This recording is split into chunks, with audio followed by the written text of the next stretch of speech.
Bonjour, bienvenue à cette conférence midi. Notre conférencière de cet après-midi, c'est Fernanda Banda. Elle est doctorante en sciences sociales appliquées à l'Université du Québec en Outaouais, où elle est également coordonnatrice du Centre interuniversitaire d'études et de recherche autochtone Paul Hugo. Juriste spécialisée en droit international de l'environnement, elle consacre ses recherches depuis 9 ans aux dynamiques territoriales des politiques de gestion des espaces forestiers. Elle s'intéresse particulièrement à la portée de ces politiques sur les groupes sociaux et les espaces marginalisés au Cameroun et au Canada. Alors, je lui cède la parole. Merci à l'Oregon, merci Nerita de me donner l'occasion de vous parler d'une recherche à laquelle j'ai contribué il y a de cela plusieurs années et qui avait pour objectif d'appréhender la place des femmes dans l'exploitation de l'une des ressources forestières les plus importantes du point de vue de l'industrie pharmaceutique, le Prunus africana. Je vais dans un premier temps revenir sur le pourquoi de cette recherche en décrivant ses fondements et son intérêt. Par la suite, je vais décrire le site, la méthodologie, et je vais également faire le portrait de cette ressource-là. Et enfin, je vais présenter les résultats tels qu'ils ressortent de notre analyse. Pourquoi s'être intéressé à ce sujet? D'abord parce que pendant longtemps, les femmes ont été l'une des catégories sociales les plus invisibilisées dans le discours politique et dans le discours scientifique sur les forêts. C'est lorsqu'on a commencé à intégrer les aspects sociaux dans les politiques forestières que les débats sur le genre a émergé. Mais lorsqu'on fait une analyse des politiques forestières de plusieurs pays, que ce soit les pays du Nord ou les pays du Sud, on se rend compte que malgré qu'il y a quand même eu une prise en compte variable de la place des femmes, le rôle de la femme en ce qui concerne les forêts reste centré sur un type de ressources et sur un type d'usage. Par exemple, au Cameroun, comme dans plusieurs pays d'Afrique centrale, c'est au milieu des années 90 qu'on a formellement reconnu l'implication des populations locales à l'exploitation financière et territoriale des forêts. Mais malgré cette reconnaissance générale, il n'y a pas une prise en compte des spécificités de la femme, de son rapport spécifique à la forêt. Pourtant, d'après les données statistiques, 80% des femmes au Cameroun dépendent étroitement des forêts. Et la question est de savoir qu'est-ce qui explique que les femmes aient un rôle particulier au Cameroun par rapport à la forêt. C'est d'abord parce que les femmes représentent la frange de la population la plus pauvre du pays. D'après les données de 2016 de l'Organisation des Nations Unies pour le développement, l'indice de développement humain des femmes est de 0,4 contre 0,6 pour les hommes. Et le coefficient d'inégalité entre les personnes, entre les hommes et les femmes, d'après l'Organisation des Nations Unies pour le développement, pour l'année 2016, est de 32,4%. Les femmes sont également dépendantes des forêts parce que ce sont les femmes qui habitent majoritairement dans les zones rurales. On estime à 70% le nombre de femmes qui habitent dans les zones rurales, qui sont en majorité les zones au cœur des forêts. Et généralement, ce sont les femmes qui ont le principal rôle en ce qui concerne la subsistance domestique et les tâches familiales. Elles ont donc pour principale activité l'agriculture qui se pratique majoritairement dans les terres forestières en zone rurale où elles collectent également les produits de la forêt, parmi lesquels les produits forestiers non ligneux. C'est quoi les produits forestiers non ligneux? Les produits forestiers non ligneux sont en fait les produits autres que le bois qui poussent spontanément et que l'on retrouve spontanément dans les forêts. C'est par exemple le cas des fruits, des racines, des feuilles et des résines comme le sirop d'érable. Ce sont généralement des ressources indispensables pour la survie des populations locales puisqu'elles constituent les principaux éléments de leur gastronomie. C'est avec ces ressources-là que les communautés assurent leur sécurité alimentaire. C'est également ces ressources qui permettent aux communautés de se soigner parce qu'elles constituent les principaux éléments de leur pharmacopée. C'est également des ressources qui servent à l'artisanat local. Donc, les produits forestiers non ligneux permettent surtout aux femmes dans les zones rurales de combler le panier de la ménagère et participent dans ce sens à leur autonomisation financière. D'après une étude de l'Organisation des Nations Unies pour l'agriculture de 2017, la part des produits forestiers non ligneux dans les revenus annuels des ménages s'élève à 40% en moyenne. La même étude appelle les produits forestiers non ligneux le cacao des femmes, comme pour dire que ce sont des ressources dont l'exploitation est rattachée aux femmes. Mais malgré cette dépendance, certaines femmes camerounaises n'ont toujours pas de droits fonciers. Elles font face, souvent en fonction des ethnies, en fonction des coutumes, à l'exclusion des terres, parce que ces terres-là sont généralement contrôlées par les hommes. Ce sont les hommes qui gèrent les terres, ce sont les hommes qui contrôlent également l'accès des terres. Pour revenir aux produits forestiers non ligneux, il faut dire que pendant longtemps, ces produits ont été négligés par les pouvoirs publics. Et c'est avec la pression des ONG internationales que les politiques forestières ont commencé à tenir compte de leur importance dans les politiques publiques. Et généralement, cette prise en compte des produits forestiers non ligneux est allée en même temps que la prise en compte des aspects de genre dans la foresterie. Ce qui fait donc que les ONG internationales ont mis en avant des stratégies, des projets pour renforcer les capacités des femmes dans l'exploitation de ces produits-là pour leur permettre d'améliorer leurs revenus. Il s'est donc construit une idée que l'exploitation des produits forestiers non ligneux était une activité féminine, tandis que l'exploitation des produits ligneux, des produits comme le bois ou alors des autres activités qui nécessitent la bravoure, comme la chasse, étaient des activités spécifiquement masculines. Généralement, dans la littérature et même dans la représentation, on va expliquer cette répartition des tâches dans l'exploitation forestière par les assises traditionnelles de la division sexuelle du travail. Avec d'un côté, les tâches forestières pénibles, qui sont les tâches des hommes, et les tâches qui sont un peu plus faciles, des tâches qui sont réservées pour les femmes. C'est cette représentation généralisée qui est remise en question à travers cette recherche. L'hypothèse étant que la répartition des tâches forestières entre les hommes et les femmes ne repose pas seulement sur la pénibilité, mais à mon avis, surtout sur la rentabilité économique de la ressource. Avec, d'un côté, les ressources les plus rentables qui sont accaparées par les hommes et les ressources moins rentables que l'on délaisse aux femmes. Pour tester cette hypothèse, nous nous sommes intéressés à l'une des ressources que je caractériserais de plus masculine, le Prunus africana. Le Prunus africana est un arbre de 30 à 40 mètres de hauteur qui pousse uniquement dans les zones montagneuses dans 20 pays dans le monde. Cet arbre-là ne pousse que dans des forêts montagneuses qui sont au minimum à 700 mètres d'altitude, ce qui veut dire que c'est une ressource pénible dans l'exploitation. Pour accéder déjà au site, dans les zones où on retrouve cette ressource-là, il faut se dire qu'on va aller en altitude et qu'on va grimper une colline.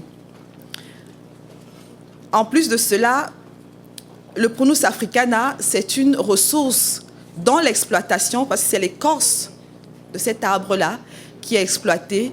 C'est une ressource qui nécessite de grimper sur l'arbre pour pouvoir écorcher l'arbre, écorcher l'écorce qui est utile pour les populations et également pour un autre secteur sur lequel je reviendrai.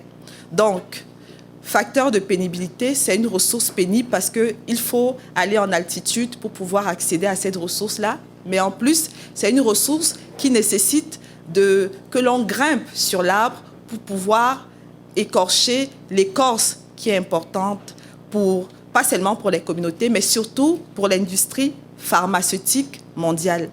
Parce que le Prunus africana, c'est une ressource qui rentre dans la composition des principaux médicaments qui sont utilisés contre l'hypertrophie de la prostate. Donc, en dehors de la pénibilité, c'est une ressource masculine parce qu'elle traite les problèmes de santé masculins. En plus de ça, le Prunus africana, c'est une ressource qui est économiquement rentable parce qu'on estime un peu à 220 millions de dollars par an la valeur commerciale des préparations à base de ce produit. D'après une étude d'ICIFOR, 40 marques de médicaments dans le monde sont principalement constituées par le Prunus africana. Le Cameroun fait partie des plus grands producteurs de cet arbre-là dont l'écorce est recherchée mondialement, du fait que c'est un actif dans la médication pour l'hypertrophie de la prostate. Le Cameroun exporte 2/3 des écorces de Prunus par an dans le monde. Cette importance internationale fait que le Prunus africana fait partie des espèces végétales protégées par la Convention internationale des espèces de faune et de flore sauvages menacées d'extinction. C'est donc cette convention qui fixe les quotas d'exportation de cette ressource qui nécessite un agrément pour être commercialisé. Vous voyez donc que la caractéristique masculine de cette ressource-là est évidente. C'est une ressource pénible, c'est une ressource qui traite les problèmes de santé des hommes. En plus, c'est une ressource qui est importante du point de vue économique.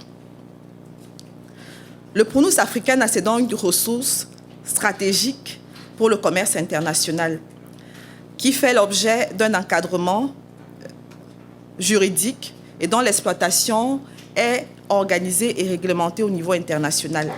Donc, avec tous ces critères, le Prunus africana, une ressource forestière a priori masculine, était le cadre pour apprécier la place de la femme dans l'exploitation des produits forestiers et pour mettre en évidence l'hypothèse selon laquelle ce n'est pas la pénibilité qui permet l'organisation des tâches dans le travail forestier, mais c'est plutôt la rentabilité.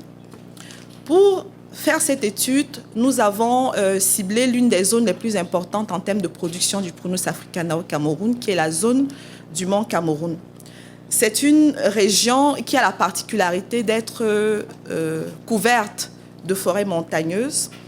Et pour pouvoir faire notre recherche, nous nous sommes intéressés à l'organisation, à la filière d'exploitation de cette ressource. La filière d'exploitation du Prunus africana est organisée avec, d'un bout, les collecteurs, qui sont ceux qui accèdent dans les zones, qui collectent le Prunus et qui le revendent généralement à une organisation locale qui, elle, sert d'intermédiaire entre les communautés et le principal exportateur de la ressource qui l'exporte et qui le vend aux compagnies pharmaceutiques internationales. Avant 2010, on estimait à 200 le nombre de collecteurs de la ressource dans la zone du Mont Cameroun et plus de 100 tonnes d'écorce de Prunus tirées de cette région étaient exportées, ce qui générait en moyenne presque 45 000 dollars canadiens de revenus par année pour l'ensemble des membres de l'organisation. Le prix de l'écorce du Prunus équivaut à peu près à 85 centimes de dollars canadiens par kilo vendu. Mais dans ce montant qui est fixé par l'État, les communautés, les collecteurs ne perçoivent que 40%, donc à peu près 38 centimes par kilo vendu. Et le reste est réservé pour la formation des membres, la régénération et la gestion administrative de l'organisation. D'après les données de 2010, le kilo d'écorce de Prunus vaut un peu plus de 3,5 dollars canadiens dans le marché international. Vous voyez donc qu'il y a tout un gap entre, d'un bout, les collecteurs qui revendent la ressource à l'équivalent de 38 centimes par kilo, et de l'autre côté, le principal exportateur de cette ressource-là qui le revend aux compagnies pharmaceutiques mondiales à 3 dollars le kilo. Qu'est-ce que notre recherche nous a relevé par rapport à la place de la femme dans l'exploitation de ce produit? Déjà, sur les 15 entrevues que nous avons menées, nous avons constaté que 40% des personnes qui collectaient la ressource étaient les femmes. C'est-à-dire que l'idée que la pénibilité était le facteur discriminant dans la répartition des tâches dans l'exploitation des ressources forestières ne valait pas dans le cas du Prunus africana, parce qu'on retrouvait quand même des femmes qui accédaient à la ressource, qui collectaient la ressource et qui transportaient la ressource pour la revendre. Généralement, les femmes qu'on a interviewées faisaient cette activité dans le cadre d'une activité familiale. Elles étaient aidées par leurs enfants, qui, généralement les garçons, qui grimpaient sur l'arbre. Par contre, c'est des femmes qui transportaient le produit, qui le conditionnaient et qui le vendaient directement aux intermédiaires. Vous voyez donc que le Prunus africana, qui nécessite à peu près 6 heures de route dans cette région dans laquelle on a travaillé, 6 heures de route pour accéder à la zone. Le Prunus qui nécessite quand même de grimper sur l'arbre, qui nécessite beaucoup de tâches pénibles, est une activité, fait partie d'une activité qui est exploitée, qui est pratiquée par les femmes.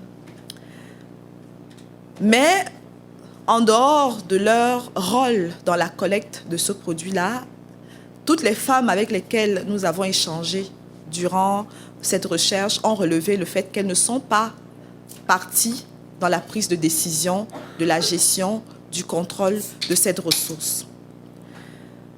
Elles ne sont non pas membres de l'organisation et n'influencent pas le prix ni l'exportation.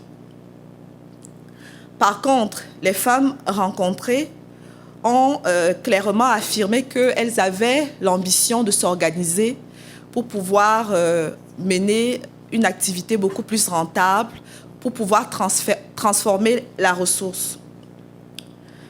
Donc, des données que nous avons eues de cette recherche, on peut dire que l'analyse de la chaîne de valorisation du Prunus africana a mis en évidence le fait que dans la zone d'étude dans laquelle nous avons travaillé, ce n'était non pas la pénibilité qui influençait l'intérêt des femmes dans l'exploitation d'un produit forestier. Au contraire, elles semblaient exclues de la prise de décision et de la valorisation économique des produits forestiers lorsqu'ils étaient rentables, puisque les 60% des personnes qui intervenaient dans l'exploitation de cette ressource-là étaient majoritairement les hommes. Pourtant, c'est un produit forestier non ligneux. Pour terminer, il est important de préciser que c'est une étude de cas. Elle a donc des limites parce qu'elle fait le portrait d'une région et il est difficile de généraliser les résultats de cette région du Cameroun à l'ensemble du Cameroun et à l'ensemble des 20 pays dans le monde qui sont les producteurs du Prunus africana. L'autre limite à relever est liée à l'orientation méthodologique. Il est clair que si on avait une posture beaucoup plus anthropologique, féministe ou alors ethnologique, les résultats auraient peut-être été différents. Mais c'est tout de même un cas qui permet de repenser les facteurs d'exclusion des femmes dans la foresterie en général. Il serait particulièrement intéressant dans le cas du Canada d'appréhender la place de la femme dans la sériculture, c'est-à-dire dans l'exploitation des sirops d'érable. Combien de femmes sont engagées dans la production du sirop d'érable? À quel niveau de la chaîne de commercialisation et pourquoi? Ce sont des questions ouvertes que je vous lance pour conclure mon propos. Je vous remercie.